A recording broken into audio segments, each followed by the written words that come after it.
नमस्कार दोस्तों, स्वागत है आप सभी का HR academy official YouTube channel में। आज की वीडियो के अंदर हम लोग बात करेंगे about cell envelope and its modification. Already ये टॉपिक हमारे नोट से हम पढ़ चुके हैं दोस्तों, ठीक है। अब देखना कि ज्यादातर जो हमारे प्रोकैरियोटिक सेल्स होते हैं, खासकर हम किसकी बात कर रहे हैं यहाँ पे, बैक्टीरियल सेल्स की बात कर रहे हैं। ये जो बैक्टीरियल सेल्स है ना, इनके अंदर एक केमिकली कॉम्प्लेक्स एनवेलप हमें देखने को मिलता है, ठीक है। जैसे कि इनका जो सेल एनवेलप है ना, बेसिकली ये 3 लेयर्ड होता है, ठीक है। 3 लेयर्ड स्ट्रक्चर है, जिसमें बाहर वाली लेयर को हम क्या बोलते हैं, ग्लाइकोकैलिक्स बोलते हैं। ग्लाइकोकैलिक्स के बाद सेकंड लेयर हमारी कौन सी हो गई, सेल वॉल।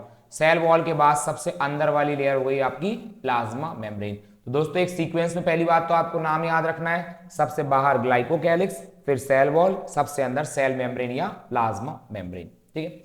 अब देखना हर लेयर जो है दोस्तों एक अलग अलग फंक्शंस यहां पे परफॉर्म करती है, लेकिन सभी मिलके एक सिंगल प्रोटेक्टिव यूनिट की तरह यहां पे क्या करते हैं, काम करते हैं।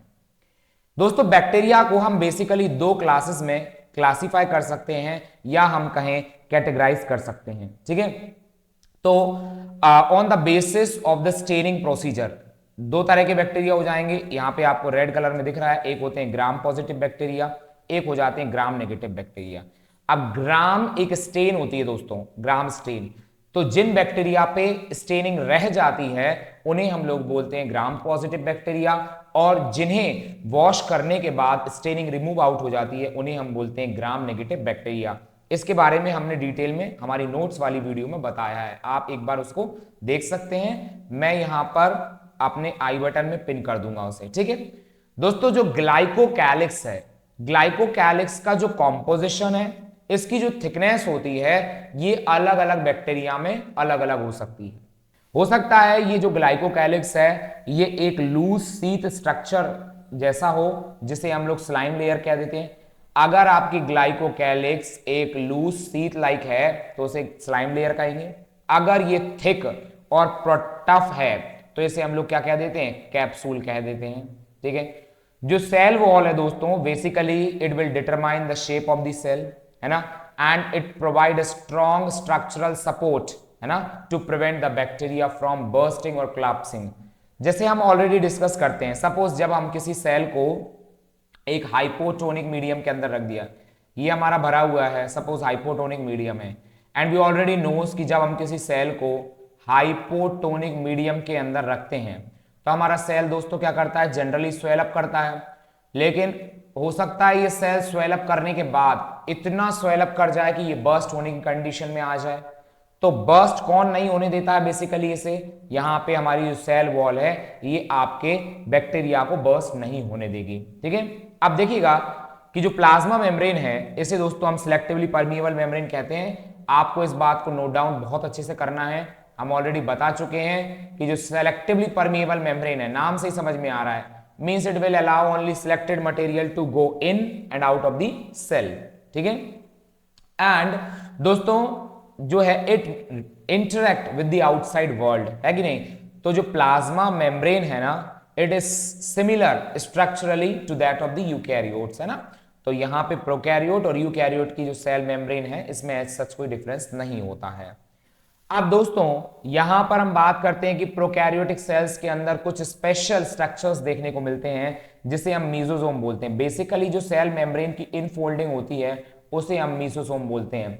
It will increase the surface area, है ना, और ये आपका रेस्पिरेशन वगैरह में हेल्प करता है। ये देखिए मैंने ये बना दिया है, आपका क्या है, ये मीसोसोम हो गया। तो यहाँ पे यही लिखा गया है कि एक स्पेशल मेम्ब्रेनियस स्ट्रक्चर की हम लोग बात करें तो वो हो गया हमारा मीसोसोम, ठीक है। मीसोसोम एक्चुअली है क्या, it is the extension of plasma membrane into the cell. अब ये एक्सटेंशन किस फॉर्म में हो सकता है, ये वेसाइकल के फॉर्म्स में हो सकता है, ये टिब्यूल्स के फॉर्म में हो सकता है, या फिर हम कह दें लेमिले के फॉर्म में हो सकता है। अब दोस्तों यहां पे ये है कि they help in cell wall formation. कौन हेल्प करता है, मीसोसोम। तो याद रखना है mesosome helps in cell wall formation. Cell wall formation के साथ साथ ही हमारे डीएनए रेप्लिकेशन में हेल्प करेगा and distribution to the daughter cells. और दोस्तों साथ ही साथ जो मीसोसोम है ये रेस्पिरेशन में मदद करता सीक्रेशन प्रोसेस में हेल्प करेगा and also it will increase the surface area, है ना, of the plasma membrane. Okay, साथ ही साथ एंजाइमेटिक कंटेंट को भी बढ़ाता है। दोस्तों यहां पे लिखा गया है कि कुछ प्रोकैरियोट्स के अंदर, जैसे हमारा साइनोबैक्टीरिया हो गया, जिसे हम ब्लू ग्रीन एल्गी के नाम से जानते हैं, सब जानते हैं ना इसको, BGA के नाम से, ठीक है। जो साइनोबैक्टीरिया है ना, यहां पे क्या लिखा हुआ है कि कुछ अदर मेम्ब्रेनियस एक्सटेंशंस भी देखने को मिलते हैं इसके अंदर, है ना, जिन्हें हम लोग क्रोमैटोफोर कहते हैं। क्या कहते हैं? क्रोमैटोफोर। क्रोमा वर्ड का मतलब होता है कलर। इन क्रोमैटोफोर्स के अंदर दोस्तों कुछ पिगमेंट्स प्रेजेंट रहते हैं, ठीक है। दोस्तों जो बैक्टीरियल सेल है ये मोटाइल भी हो सकते हैं और नॉन मोटाइल भी हो सकते हैं, मतलब हो सकता है बैक्टीरिया मूव भी कर ले और हो सकता है बैक्टीरिया मूव ना भी कर सके, ठीक है। अगर दोस्तों बैक्टीरिया मोटाइल होगा, इसका मतलब उसके अंदर कुछ फिलामेंटियस एक्सटेंशंस होंगे जो इसके सेल वॉल से निकल रहे होंगे, जैसे ये फ्लैजिला हो गया, एक टेल लाइक स्ट्रक्चर होता है ना। दोस्तों बैक्टीरिया के अंदर जो number and arrangement of flagella है ये अलग अलग हो सकता है। बैक्टीरियल फ्लैजिलम बेसिकली 3 पार्ट से मिलकर बना रहता है। एक होता है आपका फिलामेंट, ठीक है, दूसरी होता है आपका हुक और तीसरी होती है आपकी बेसल बॉडी। दोस्तों फिलामेंट जो है it is the longest portion and it extend from the cell surface up to the outside. दोस्तों फ्लैजिला के अलावा पिलाई एंड फिम्ब्री ये भी आपके क्या होते हैं? कुछ सरफेस स्ट्रक्चर्स हैं, ठीक है, बैक्टीरिया के, है ना, but they do not play a role in motility, लेकिन ये मोटिलिटी में हेल्प नहीं करते हैं, है ना। जो पिलाई है, अगर हम पिलाई की बात करें, पिलाई एक्चुअली क्या है? इलॉन्गेटेड ट्यूबुलर स्ट्रक्चर है and it is made up of special protein, कुछ खास प्रकार के प्रोटीन से मिलकर बना हुआ रहता है। दोस्तों जो फिम्ब्री है, एक्चुअली जो फिम्ब्री है these are small bristles like fibres जो कहां से निकलते हैं? सेल से बाहर अराइज होते हैं। दोस्तों कुछ बैक्टीरिया के अंदर ऐसा कहा जाता है कि ये जो है बैक्टीरिया को रॉक्स वगैरह की सरफेस से अटैच करने में मदद करते हैं, ठीक है। आई होप सो आज की वीडियो के अंदर हमने ये जो सभी पढ़ा about cell envelope and modification, ये सभी आपको क्लियर हुआ होगा।